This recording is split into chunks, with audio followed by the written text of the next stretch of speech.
Jadi terkait dengan proyek geothermal yang ada di wilayah Flores umumnya ya, karena yang terjadi saat ini itu adalah krisis besar yang dialami oleh warga.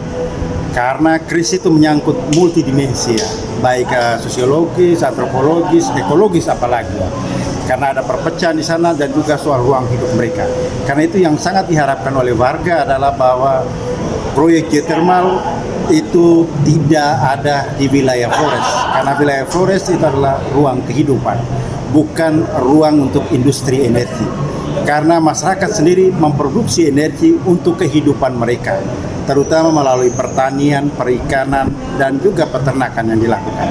Karena itu yang sangat diharapkan oleh warga masyarakat yang ada di Flores adalah bahwa proyek geothermal ini tidak terjadi atau tidak dilakukan di wilayah Flores dengan seluruh ruang kehidupan yang ada.